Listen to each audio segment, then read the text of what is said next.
So, para mí, Welamavami, welcome, wherever you come from, in Tarak language. I would like to first acknowledge that we are in Aboriginal lands. I am in Maroubra, which is the land of the Muruora Daal people, and I would like to acknowledge Aboriginal or Torres Strait Islander people attending today, and to pay my respects to elders past, present, and emerging.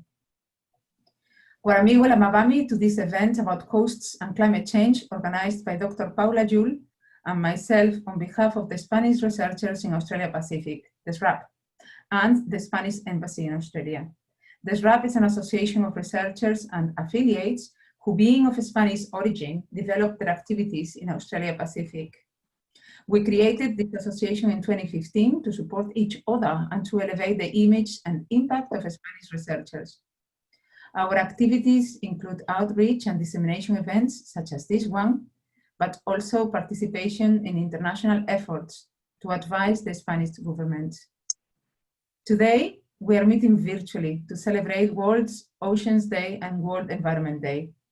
It is an honor to have our panel here today, Dr. Paula Jul. Paula, perhaps if you say hello, people will see you. Yeah, is an art historian specialized in environmental activism. Miss Emily Beckley. Emily, do you want to say hi? Yeah. She is an indigenous artist, painter, and jewellery designer from the Merian Mir and Lagao language groups in Torres Strait Islands. Dr. Marta Ribo. Marta? Yeah. She's a marine geologist from the University of Auckland in New Zealand. And I am Associate Professor at Vila-Concejo from the Geocoastal Research Group at the University of Sydney. I am very, very grateful to everyone who agreed to participate in this panel and would like to acknowledge that somehow unexpected positive consequence of the COVID-19 restrictions is that we now think outside the square. And for a panel such as this one, we have 4 people in 4 different places. So Marta is in Auckland, Paula is in Canberra, and Emily is in Horn Island in the Torres Strait, and I'm in Sydney.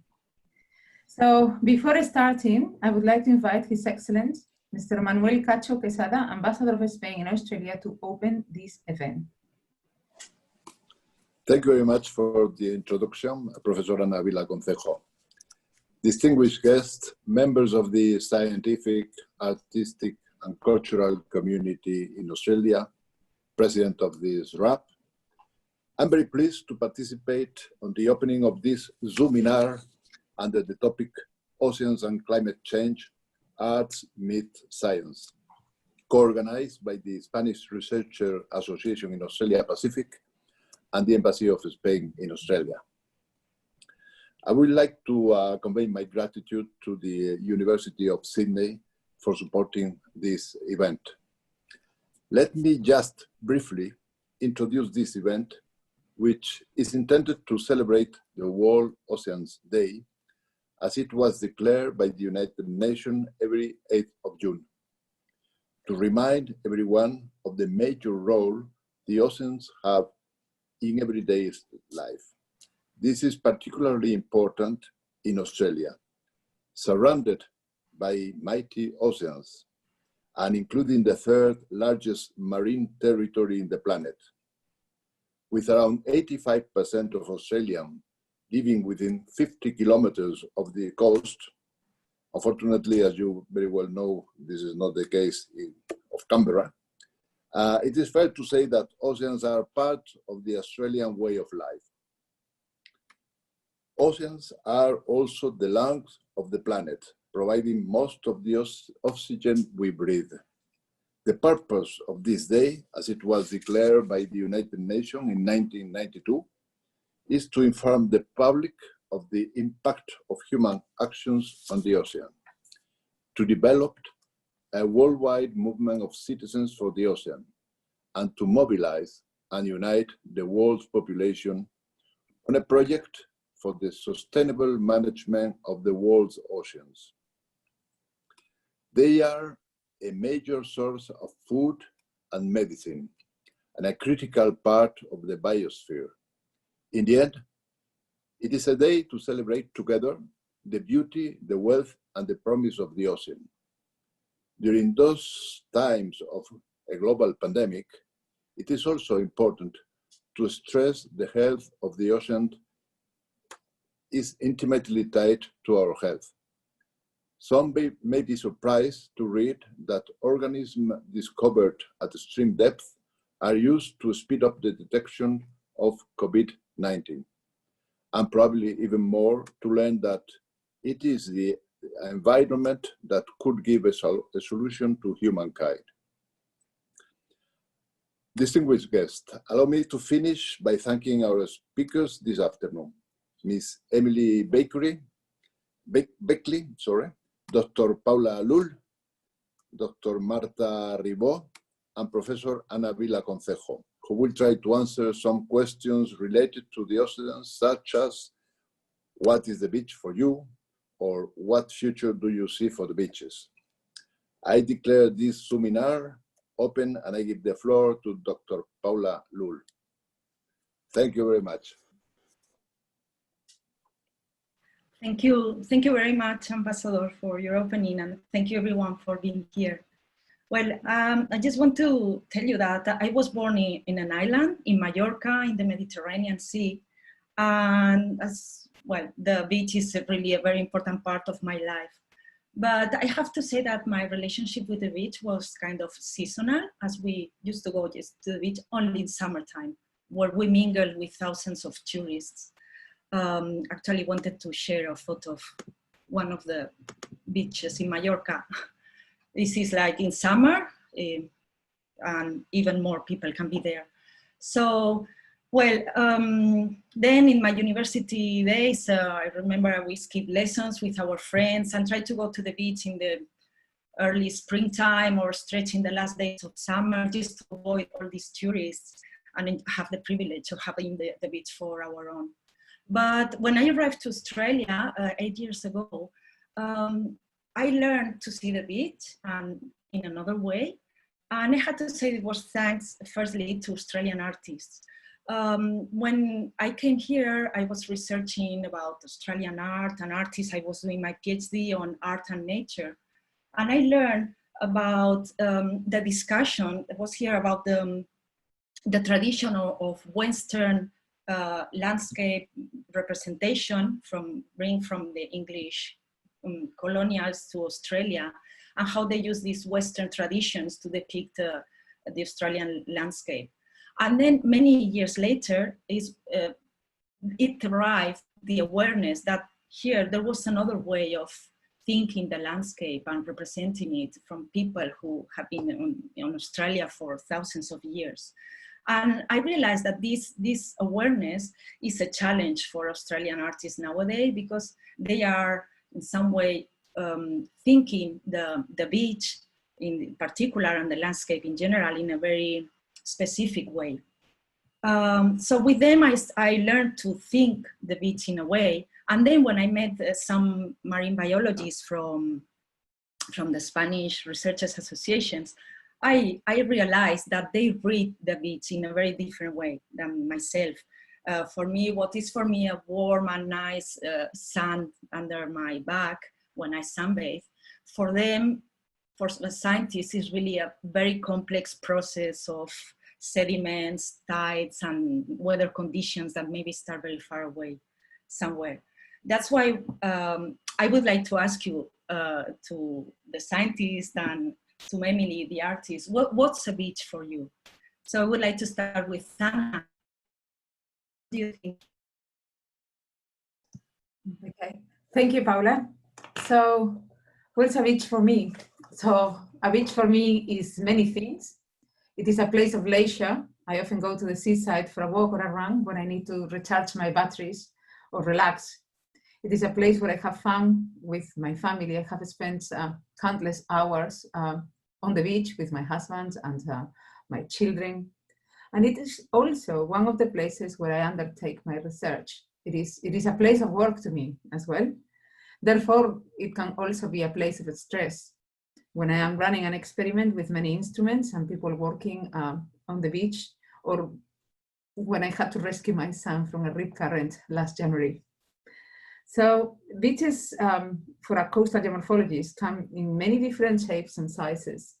from the amazing beaches made of coral sand, like the one that I have in my background. I took that photo when I went to the Maldives for work in 2017. These beaches are protected by the coral reefs that modulate the wave energy that arrives to the beach, but also the coral reefs are the sand factory. Without the reef, we wouldn't have any sediments. We wouldn't have any sand to create that beach.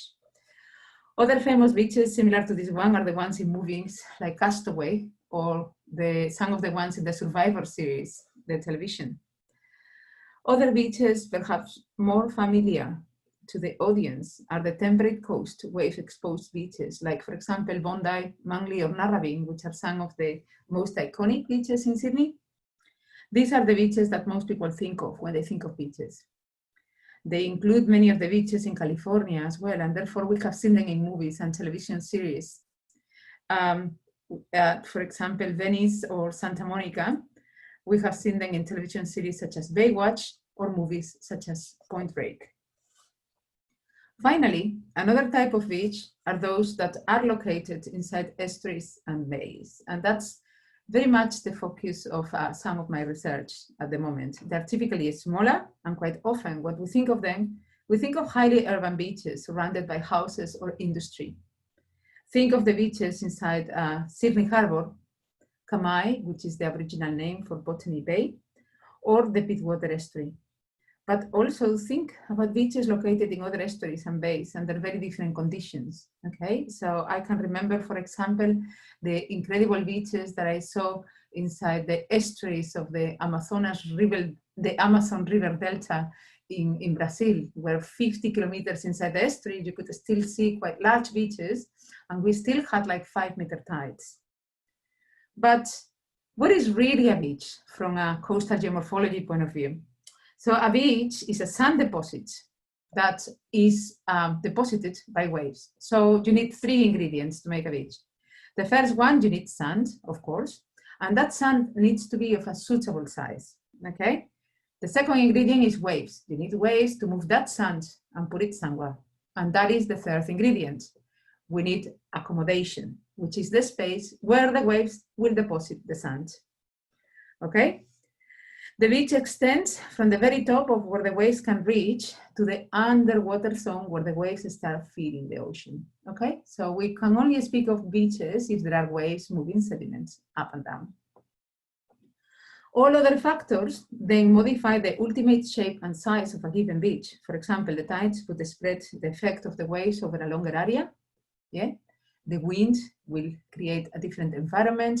Different fauna, different flora will modify the shape of beaches, but the beach only needs those 3 ingredients.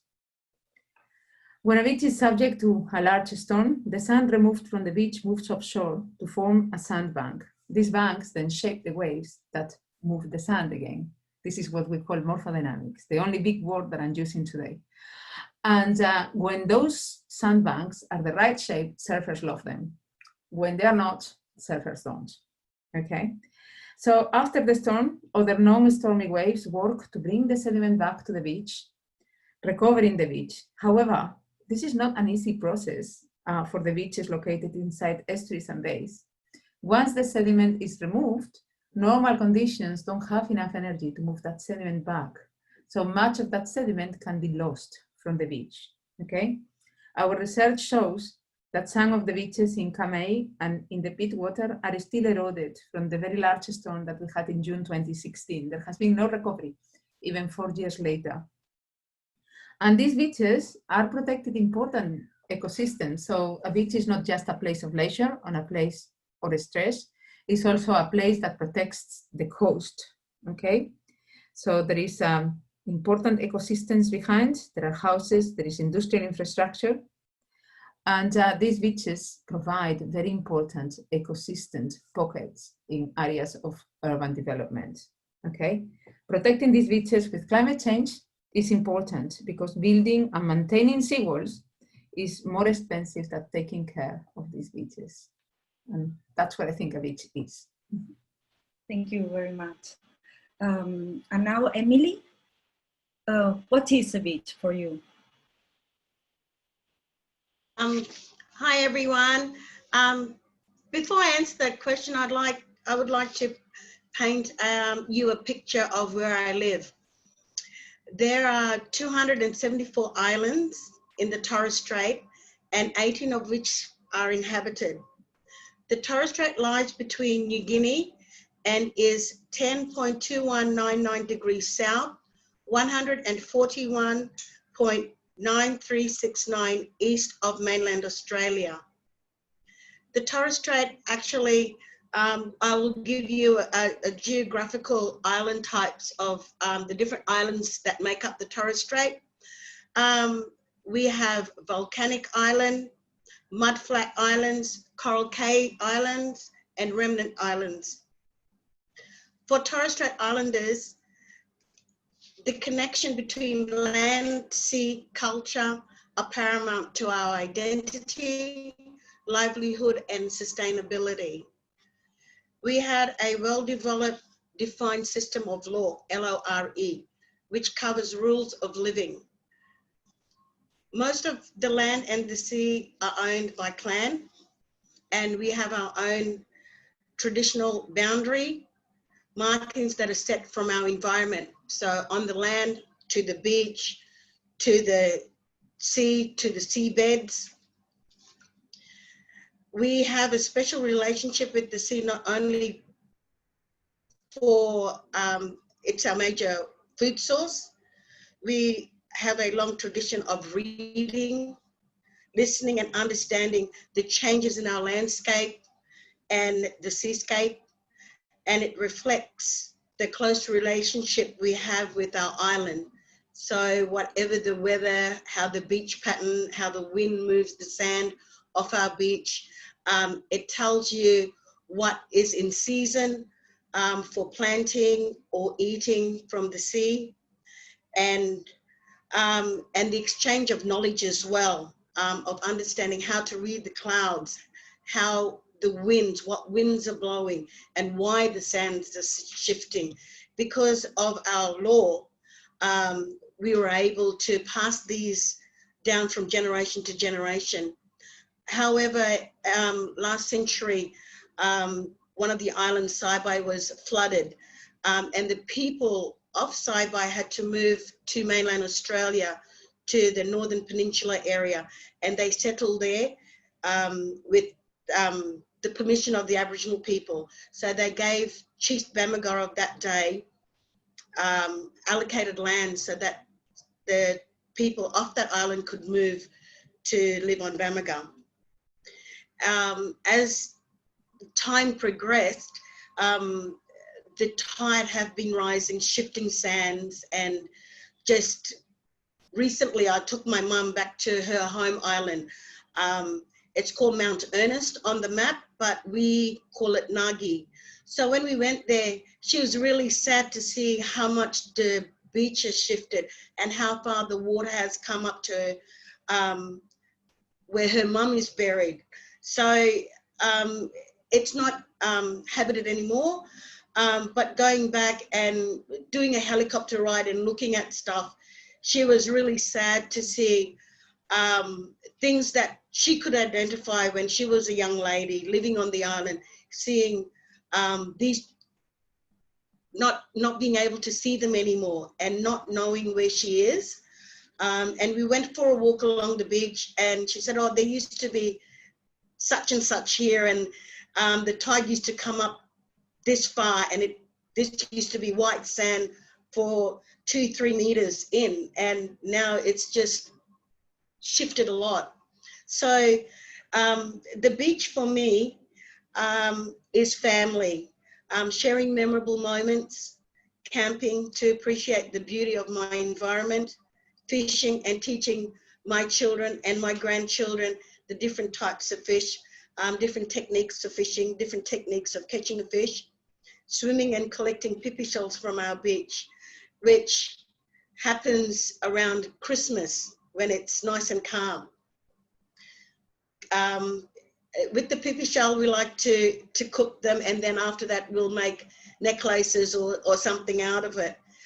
Beach combing for shells as well, and other objects. Now that there's been a lot of traffic here, we're getting all other objects that we can use as wind chime. And also enjoying the beautiful scenery, smelling the sea air, and looking out into the ocean while sitting on the beach, being enchanted by the different shades of blues and greens, watching the waves come in, caressing the beach, feeling the sand on my feet, pushing between my toes, and walking along the shore, having surrounded with life and laughter. And for me, the beach is part of my connection to my island, and it connects generations of history and storytelling that can be handed to the next generation. Thank you very much. Thank you. And Marta, what's the beach for you? Hi. So the beach for me is like most of the people. I love going to the beach, and I always try to live near the beach, near the sea. And I love to show images about this. And can you see the screen? Mm-hmm. Can you see? Yes. Oh, but the presentation one? Let me check. Sorry. Yeah.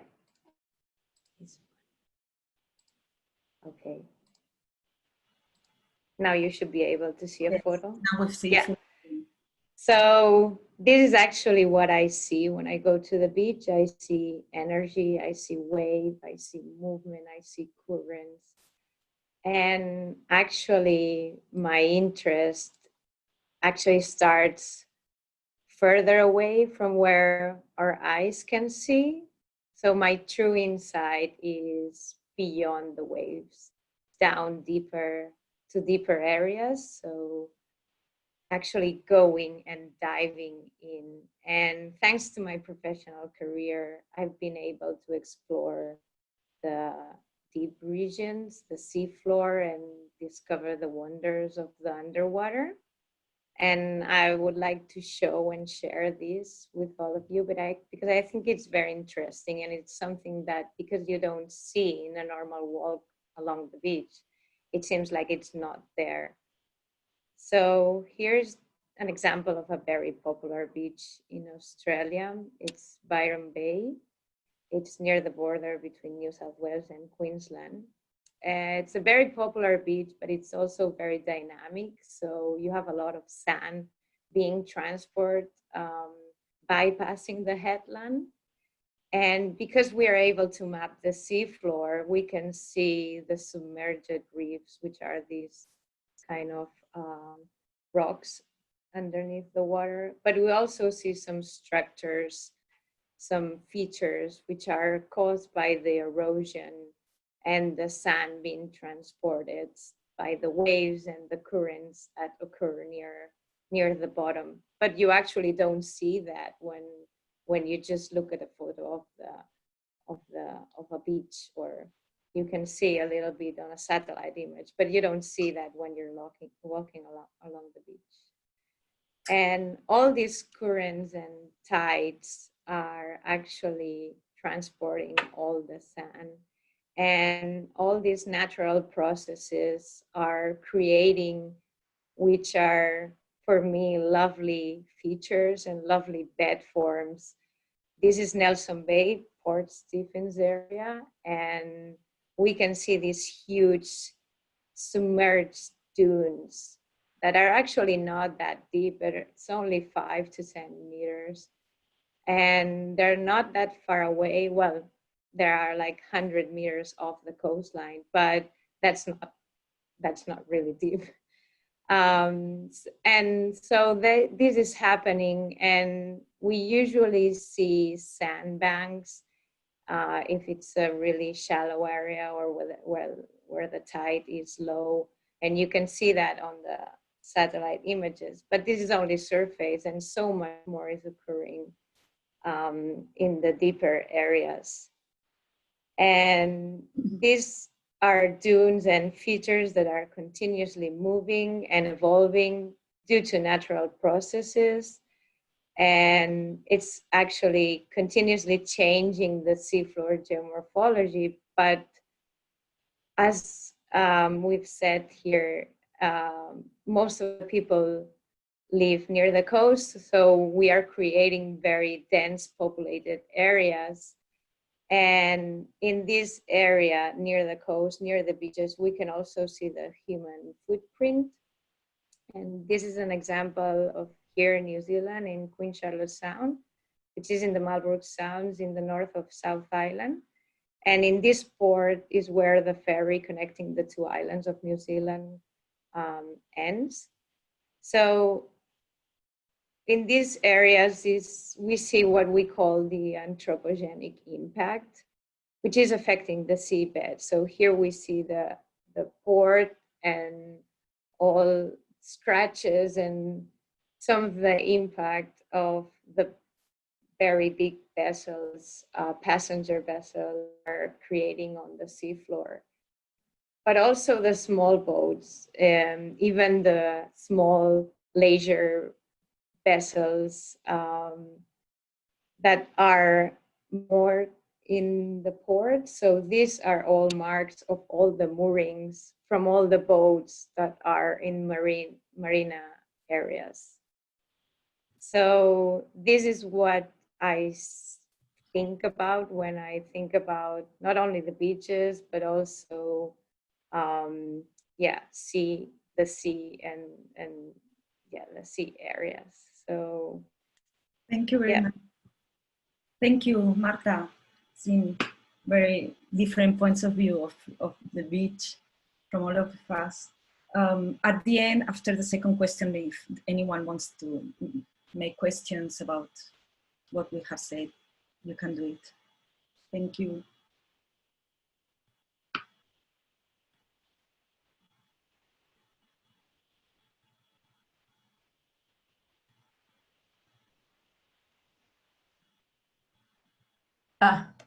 So it is my turn now for the second question. Can you see my screen? Yes, full screen, yes. So I mean, we can see that the beaches are very different for all of us. Yeah, they mean different things. They all bring memories. I have here some photos of different beaches and shapes and sizes that I'm saying. I love this photo. This photo is in the south coast of New South Wales, in a place near Kyola. We have the little wallaby, well, not that little really, and one of these wave-dominated beaches with the waves, and there are some dunes. We can see a creek. There is a lot of things going on there. Yeah, this is another type of beach, more similar to the one that I have in my background. This is again in the Maldives. And we can see how calm the water is. We can see these little ripples in the sands, the transport by the winds that is creating this dune area here. This is another beach that is quite close to my heart. This is the beach where I used to go when I was little, when I was growing up every summer.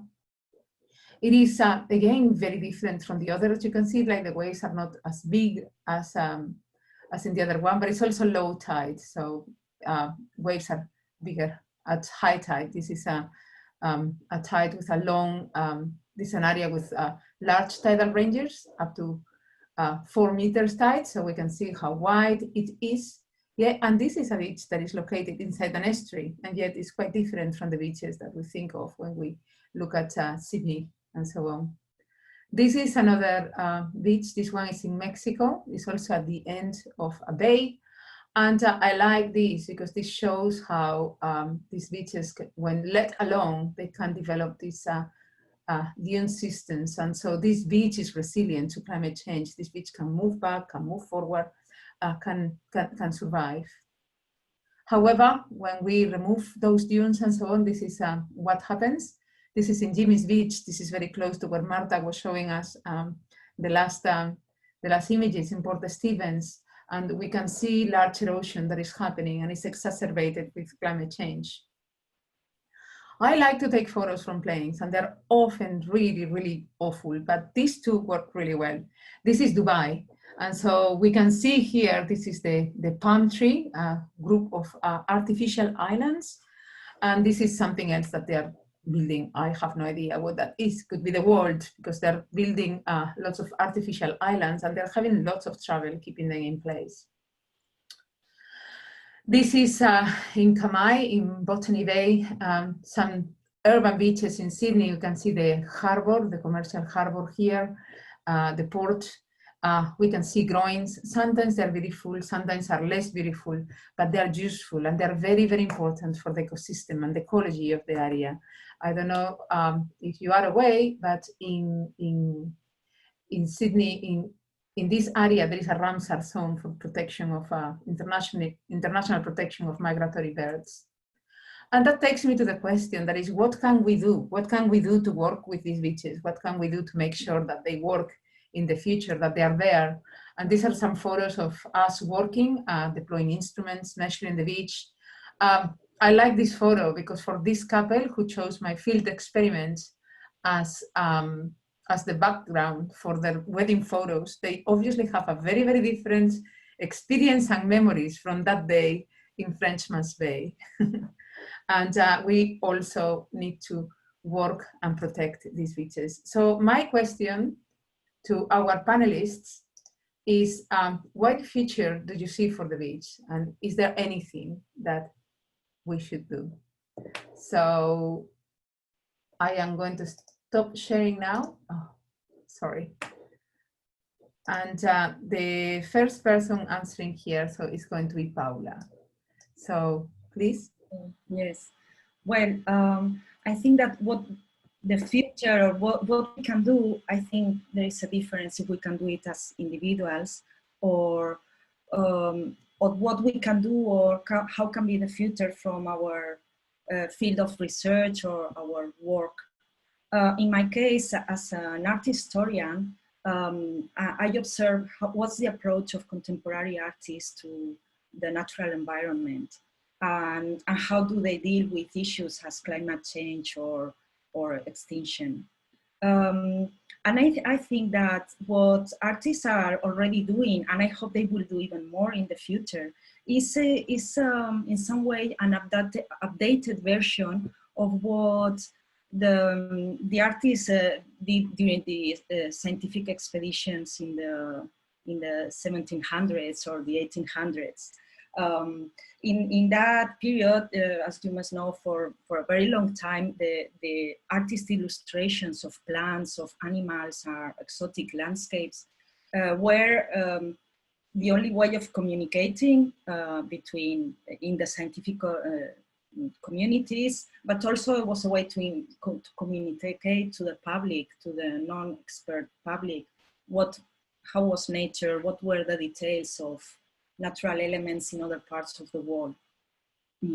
Nowadays, of course, the situation is much different thanks to technology, but I think that in the last years, there is a renewed collaboration between artists and scientists, because especially artists towards scientists, they can ask them about details, they can ask for advice about specific aspects of their research, and then they can translate it in their own language.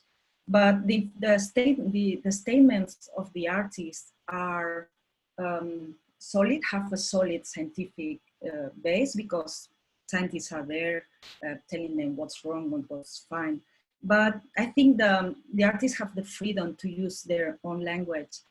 They are not attached to conventions. There are no restrictions of a specific language, because they are artists and they are creative. So they can touch, I think, more easily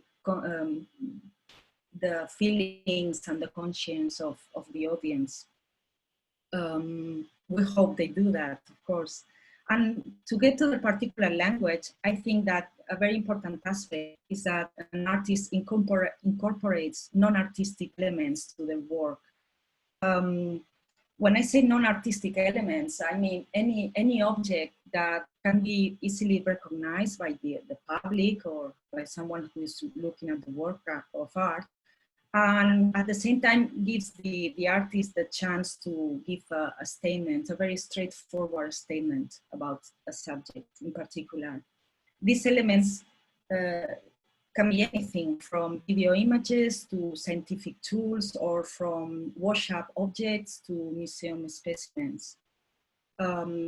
As far as they incite to reflection, and they are useful for the artist. And I think that they can be really effective if these objects are, for example, a jewel. I think Emily will talk about that later. Or if they are a group of objects and they are in the form of an installation art, then that means that the public can be more involved. They can be more easily engaged with the issue of, in this case, natural environment. Also, to reach to the situation, to reach to the object, to make the jewel, to make the art installation, it could be through community art, through collaboration, or from the individual research from the artist. And I think that all this can help the people to watch the beach, to understand the climate change and the threats that it poses in a very different way. And this can help them to get a more active attitude towards the situation. Okay. Thank you, Paula. Okay, so we are going to go now to Martha to see what she has to say. Yeah, I think Paula's point of view is very interesting, because I think that actually scientists need artists to be able to communicate with the further public, because as a scientist you usually think very within your topic, and sometimes the language is very difficult for the rest of the world to understand. Because when I think about the future of the beaches or any natural systems, I think about the sea level rise, climate change, but also the increase of energetic storms that are eroding the beaches, and that these events are more frequent everywhere in the world. So I'm more focused on the natural dynamics of all these and how to communicate that. Sometimes it's a bit difficult. What can we do together? I think that research is very important, of course. I think that if we can truly understand the movement of the sand, but not only the sand that you can see on the beach, but also the sand that it's underwater, that it's submerged. If we understand how the sand moves, even if it's along the beach, but also offshore or onshore, then we can predict where it's more likely to have loss of sand, or where is more likely where this sand will be accumulated. And this research has been going on for decades, and coastal scientists has been using an approach of kind of dividing the coastal areas in coastal sediment compartments or cells, which has allowed to be able to work together, scientists and the decision makers, so the government, the guys who make the policies and the management decisions. So in these terms, there's been an approach of and collaborations of that. But these coastal compartments are divided or are defined by the coast morphology, using major morphologies such as like the headlands or major rivers, and to be able to study the sediment transport between these compartments. So this way we can predict where the sand is going, if it's moved and transported to the north or to the south.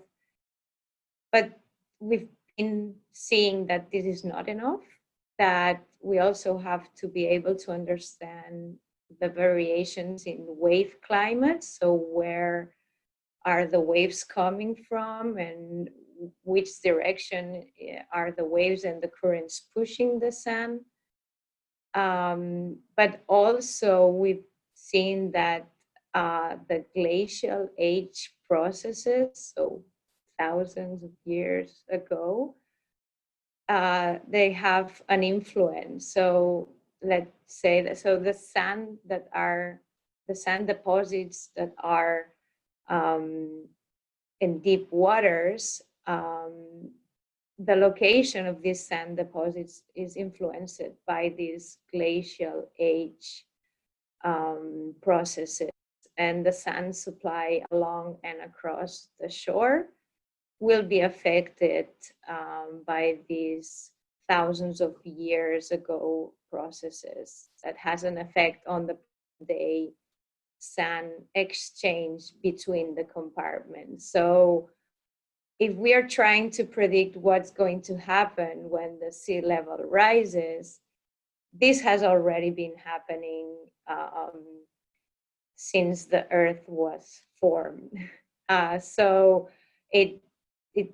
there's a need to understand the past processes to identify the sediment source and sinks on the present day composition and configuration.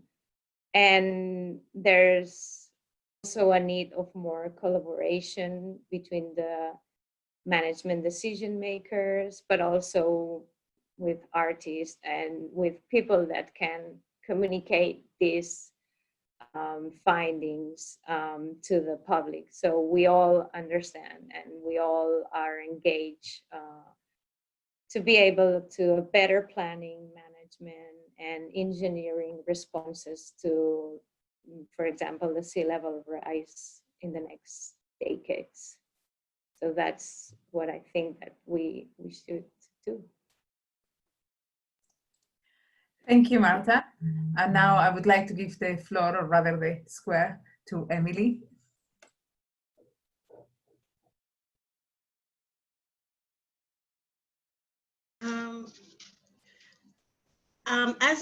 As an artist, the beach is really important to me at this moment in time, because our island is surrounded by beach and water.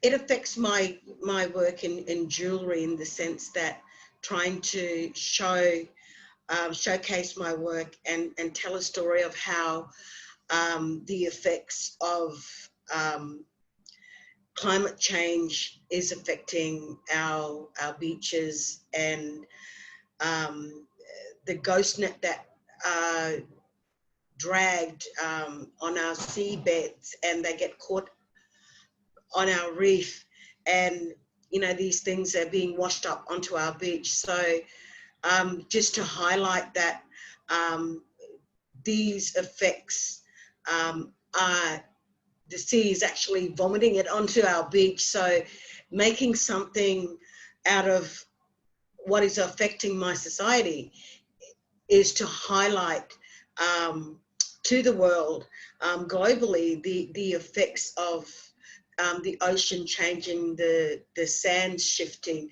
And with that, like Paula was saying, you know, it's the history around telling the story, and also, like Marta said,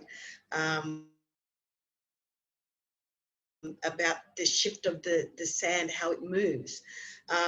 It's about telling a story that can help and inform others that we have to preserve what we have, and we also have to listen to our environment, read the signs, and also understand why the shifts are being made, and to be able to make, for me as an artist, is to be able to make something that can inform people of the slow rising of our tides. And don't know, maybe in another 20 years, there mightn't be some of our Coral Cay Islands because of the sand shifting and losing a lot of land, and the tides coming up, and also try not to contribute to global warming, I suppose.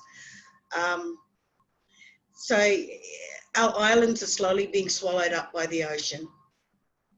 For my culture to stay alive, it is important for me to preserve and find solutions that will slow the process of beach erosion and tidal surges. Using jewellery as a platform is to inform the wider audience of the beauty of where I come from.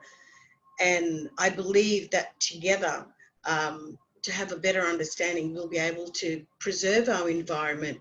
And by reading and understanding and of where we're at as a globe of people, the human race, is to work together and have a better understanding of the shifts and the changes. And I like to always use that the present has to learn from the past. So what they've done in the past, in the present, we have to try and make it better so that we can inform the future of what has happened, what is happening now, and how to prevent these other things to play a part in wiping out. For me, it will be a wiping out of my culture and my people. Although we have 274 islands, only 18 now in this century is inhabited. Before, there used to be, I from the top of my head, I think 26 islands used to be inhabited, and now we're down to 18. So slowly people are moving away from their home islands and moving to islands that are bigger or down to the big island, the mainland of Australia. And that's where the knowledge of our culture and our cultural practices and are slowly disappearing. As you can see from the piece of jewellery that Paula has put up, this is what's being discarded in the ocean. It's actually a lid from a plastic container that I used with an anchor rope from my son's dinghy to show that these plastic actually are harmful to the environment, and they're affecting not only the ocean bed but also the sea which we live from.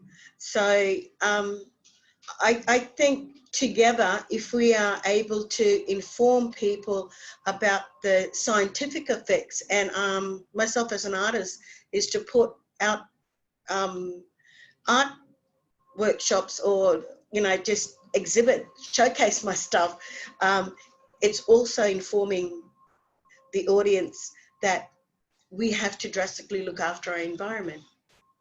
Thank you.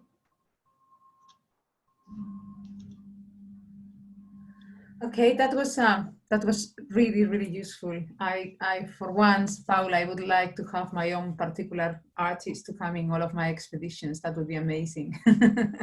Maybe we need to introduce that in our funding applications. I would like to now open this to the audience. If anyone has a question, we have a very little time for questions before we close the event, but we would love to answer a couple of questions if you have any. You can either unmute yourself at this point and ask, or you could just write it in the chat if you would like to. Okay. If there are no questions, I have one question for Marta. When I saw those images of Port Stevens, Marta, of the really high resolution bathymetry, I'm wondering whether you can see an instrument that I lost there in 2008.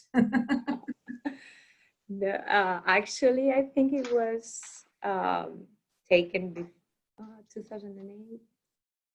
No, it was after. So yeah, you should be able to see those. I didn't pay it much attention, but you can definitely use it to. There is a question for Marta on the chat. You can please look at it.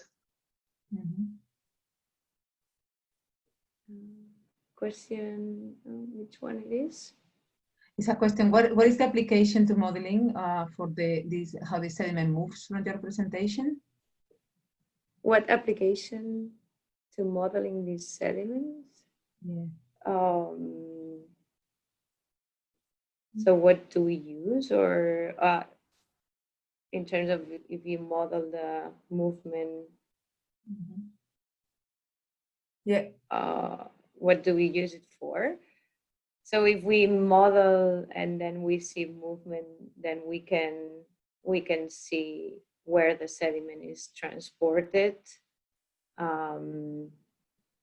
Yeah, so it's usually better to use models, and you, as an input, you use observational data or measurements of the currents and the type of sediment, because you can also repeat the mapping, but that's very it's very expensive. So the application would be to see where the sediment is going, and if these dunes are accreting, growing, or are disappearing, which would mean that the sediment is going out somewhere else instead of staying or going on shore. Does that answer your question? Okay, and there is another question here. It says a question about the ethics of using materials from the beach in art practice. If these materials are being used in the context of an exhibition that is open to a broad audience with appropriate didactics. So I don't know if I understand the question. Emily, would you like to try to take that one, or Paula? But what are the ethics of using material from the beach in art practice? Well, I say something, then maybe Emily can add something. Well, of course, and also I think it's the first part of the question. Well, both is also for the scientists, no? What about taking materials from the beach, because every natural object in the beach is useful, I guess, for the building and the conservation of the beach. So I guess the question goes in that sense. So I also would like the opinion of the scientists on that, about using, but also I guess if, as far it is not, I mean, this is a personal opinion, if as far as it is not a massive production of jewelry or industrial production, and the artist uses a single object just to raise the awareness about a particular situation, as we are talking now on climate change or this conservation of beaches. Well, I think this always should be accompanied in the exhibition with a text or a disclosure about the material that has been taken, of course. And regarding the exhibition beach materials, but it depends. Sometimes they can be used for make one specific site-specific installation. Then the materials can go back to the beach, can be returned to the environment. So in that case, I think the public could know that also.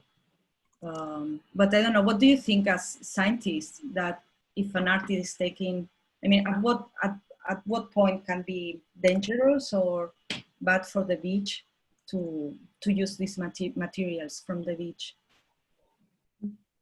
We often joke a little bit when we're getting lots of samples that we are the main cause of erosion when we're getting lots of samples from a beach. But that's really just a joke. I mean, we are careful and mindful of where we get them and so on. So yes, it's, you need to get some material, but you try to take as little as possible. Mm-hmm. So there is only one more minute, and so I think we're going to have to close. There are some other interesting questions in the chat about how do we better use this connection to drive climate change action. Well, we need to drive climate change action from any point of view and any connection, I think. So yeah, this is good. So I think we are going to now give the floor to the president of the SRAP, who is going to close this event. Thank you very much, everyone, for being here today. So, Joaquin, would you like to take this over? Sure, Anna, thank you. Can you see me? I'm not sure if I'm on the screen. All right, thanks. Well, thank you all. It's my very big pleasure to close this roundtable and this event by giving very special thanks to our panelists. So Ms. Emily Beckley, Dr. Marta Ribot, Dr. Paula Jules, and Associate Professor Ana Vila. So I think it has been very educational and very interesting to get these combined perspectives and insights from both scientific experts and artists that have a thing in common, the beach. That is also an element that is common to all of us. So I think this is our small tribute to the World Environment Day and the World Oceans Day. I would also like to give a very special thanks to the distinguished Spanish ambassador, Mr. Manuel Cacho, and the Spanish Embassy for co-organizing this activity with the SRAP and for their continuous support to science. We'd also like to thank the University of Sydney for supporting this activity. And of course, I would like to give a very strong thanks to our audience for participating in this activity and for bringing such interesting questions and topics of discussion. So just to wrap up, just mentioning that the SRAP is now working and currently organizing a few other online events, and we would be most honored to see you all there. So to stay tuned, if you still haven't done so, join us in our social media. So we are in Facebook, Twitter, Instagram. And also, if you're a Spanish scientist working in Australia, join us. You can do it through our website. So I think this is all for me. I would like to thank you all. And yeah, see you next time. Bye. Thank you. Bye. See you soon. Thank you. Thank you. Bye, Bye-bye. Paula. Bye.